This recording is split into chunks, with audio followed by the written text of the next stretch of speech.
કેશોદના ઈસરા ગામે ધુણેશ્વર બાપાના મંદિરે પરંપરાગત મેળાની ઉજવણી કરવામાં આવી હતી। કેશોદના ઈસરા ગામે ધુણેશ્વર બાપાનું મંદિર આવેલ છે, જ્યાં શ્રદ્ધાળુઓ માનતા રાખે છે, જ્યાં હાથ, પગ, પારણા, ઘૂઘરી સહિતની માનતા માનવામાં આવે છે। શ્રદ્ધાળુઓની મનોકામના પૂર્ણ થાય છે, જેથી વર્ષોથી ધુણેશ્વર બાપાના મંદિરે વર્ષોથી મેળો ઉજવાય છે। ઈસરા ગામના સરપંચ શ્રી વજનભાઈ શરમણભાઈ રામ, અમારે અહીંયા ધુણેશ્વર બાપાની જગ્યા વર્ષોથી જૂની જગ્યા છે।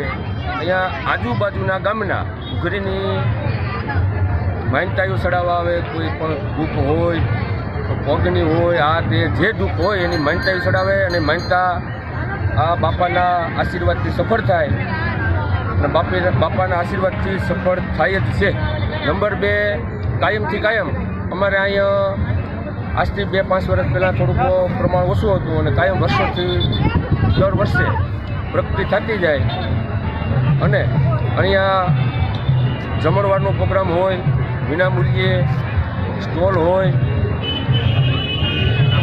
અને ચા પાણીનું પણ વિનામૂલ્યે બધું, અને આજુબાજુના ગામના માણસો પણ અહીંયા સાથ સહકાર સારો આપે। મેળામાં મોટી સંખ્યામાં જનમેદની ઉમટે છે। મેળામાં ખાણીપીણીના સ્ટોલ, બાળકો માટે રમકડાઓ, કટલેરી બજાર, ચકડોળ તથા અશ્વપાલકો તેના અશ્વો લઈને આવે છે અને અશ્વ દોડની હરીફાઈ સહિતના આકર્ષણનું કેન્દ્ર બને છે। ધુણેશ્વર ગ્રુપ તરફથી તમામ શ્રદ્ધાળુઓ માટે ચા, પાણી તથા પ્રસાદીની વ્યવસ્થા કરવામાં આવે છે અને ધામધૂમથી લોકો મેળાનો આનંદ માણે છે। કેમેરામેન ગોવિંદ હડિયા સાથે અનિરુદ્ધ બાબરિયા, S24 ન્યૂઝ, કેશોદ।